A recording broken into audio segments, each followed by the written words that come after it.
Well, hi there and welcome to this first of 3 videos all about your move to high school. We know that it can be quite a scary time for Year 6s as they look to start a new school in Year 7, and hopefully these videos, along with the book that you're going to be given, will make you see that maybe it's not quite as scary as you thought. In the videos, the first video we're going to look at all about the school you're going to.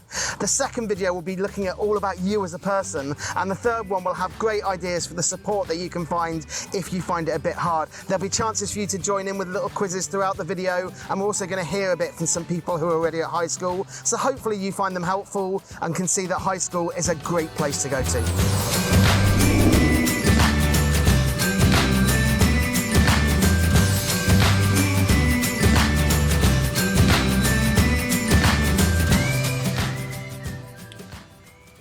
Hi, I'm Sue Oginiemi from St Luke's in Huntington. I'm their children and youth worker. Some of you might have seen me coming into your schools, particularly to the younger children, to do Open the Book. I went to Oldfield School in Vickers Cross, and then I went on to Christleton High School, so both local schools. And this picture is me when I was in Year 6 in Oldfield, so the same age as you are now. And I was kind of cute, wasn't I?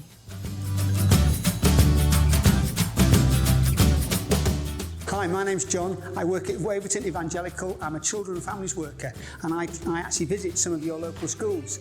And I've got great memories of Larkfield Primary when I used to go there. Here's a photo of me.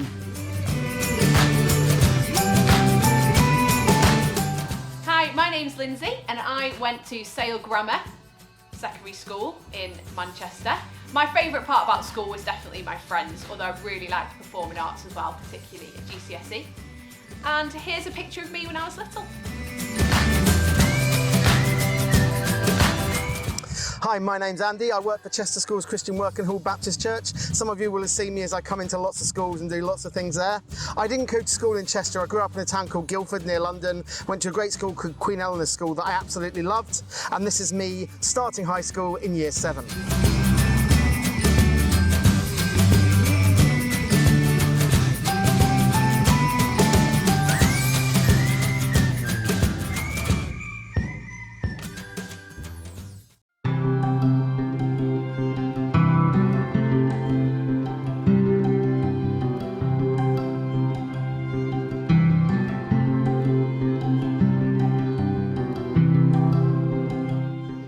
So at primary school, there's only one corridor, you've only got one classroom, and it's easy to find your way around, isn't it? But going to high school, there's loads of different corridors. You have to go from classroom to classroom. There might be different flights of stairs. It might seem big and really confusing. But you don't have to worry, because you, along with all the other Year 7s, are in the same boat. You'll get a map from school. You can look on your website for the virtual tour around school, so you can get to know school even before you get there. And I'm sure by the end of the week, you'll know where you're going. Stick with some friends so that you're not lost on your own and you're not wandering about. And you can also ask people, but be careful who it is. You don't want those Year 10s sending you in the wrong way. But don't worry, you'll soon find your way around.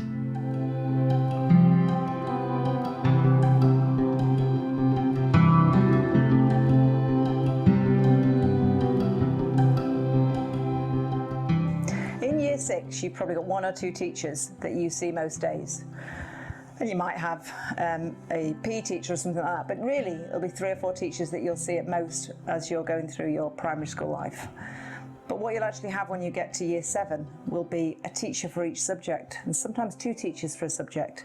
So you've got a lot of teachers to get to know, but they've got a lot of children to get to know as well, so cut them some slack. You'll have some teachers that you'll really enjoy being around, and others that you won't. But I'd still encourage you to do your best. The more you try, the better you'll get on, and the atmosphere for everyone will be so much better.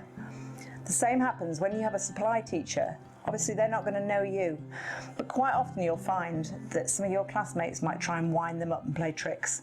I would suggest that you don't get involved. Cut them some slack, just like we said with the new teachers when they're coming in.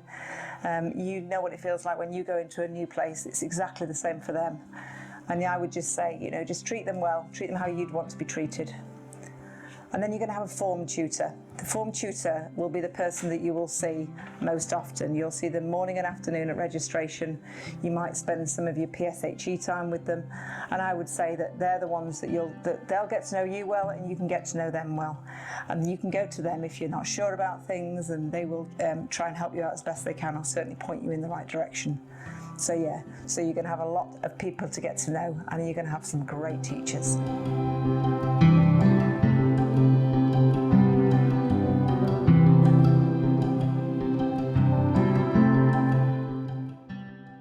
Now, you're going to get quite a bit of homework at high school. You'll be used to it, homework at primary school, we know.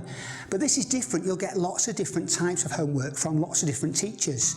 And the most important thing is to write your homework down as soon as you get given it. So use the planner that you're issued. Use that to write down very carefully when the homework needs to be handed in, how it needs to be handed in other words, is it on paper or in a book, or does it need to be emailed or put on some other school system, so you know exactly what's expected of you, and also when the homework needs to be handed in. Now, if you've got a week to do that homework, don't do what perhaps some people do and leave it to the last night, and at 10 o'clock the night before suddenly go, I've got to do the homework.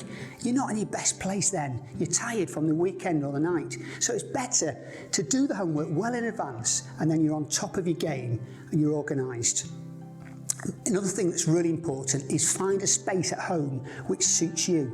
Find a quiet space, a space without any distractions perhaps from your family members, where you know you've got your place, your time to study, and also the time of day, whether it's the beginning of as soon as you get home, or whether it's after you've had your food, your meal, whenever it suits you. Make sure you do that homework in your space, your time, to suit yourself, and so you can enjoy the rest of your time after that.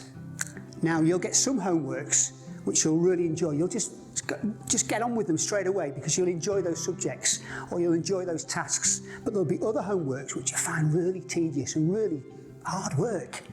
Now, homework will stretch you, but it's important just to do the very, very best you can. I can remember at primary school and high school doing homeworks which I struggle with. Like writing homeworks because I'm a slow writer. Other homeworks like art and DT projects, I just thrive because I love them. And I was my strength in those subjects.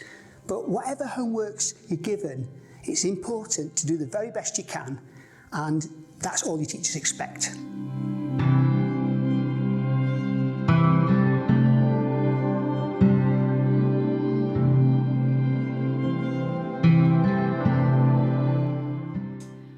Really important, aren't they? They're there to keep us safe, whether it's at school, at home, when you're driving. Imagine a world with no rules. They're really important. You've got rules at primary school. My favourite rule is keep your hands and feet to yourself. That's a pretty important rule. And it will be similar at high school. There'll be different rules that will be there to keep you safe, whether it's don't run, listen when you're in the classroom. And so as you're getting older, it's really important you take responsibility for yourself and obey the rules. Make a decision, choose to obey the rules. It's really important. And if you don't, well, you might end up with a detention, and that's really boring. For you, for the teachers, it's just a waste of time. Now at Bishop's, I know they have a different system, a warning system, so you won't just get a detention for nothing or for doing a small thing. You might get a C1, that's a warning. If you keep carrying on, you might get a C2, that's another warning. Then it'll escalate to a C3, which will be a lunchtime detention, and then you might get a C4 if you keep disobeying the rules, and that's an after-school detention. So you're not going to get something suddenly, you're going to be warned, and you have plenty of opportunity to choose to obey the rules. So make good choices in high school and don't want to get detention.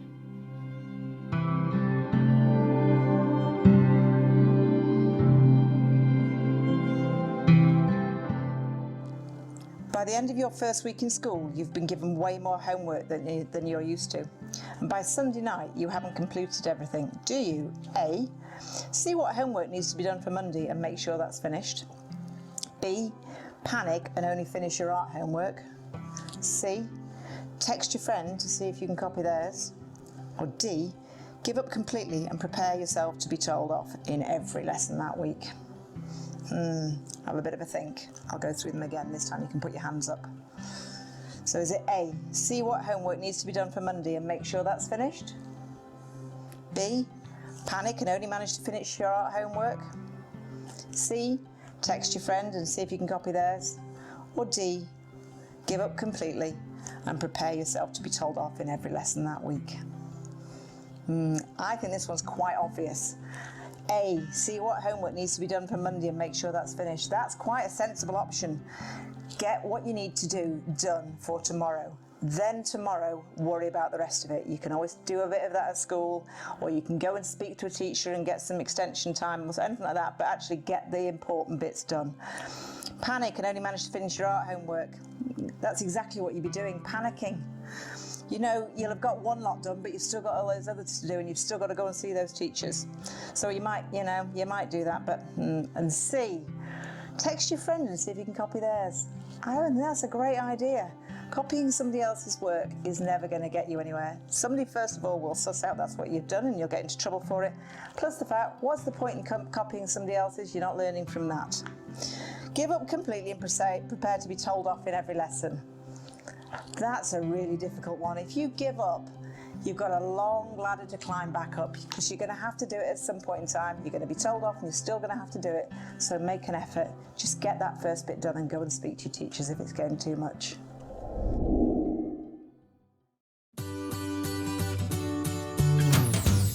So that's the end of our first video, which was all about your new school. Our next video is looking at you, what it is to be you.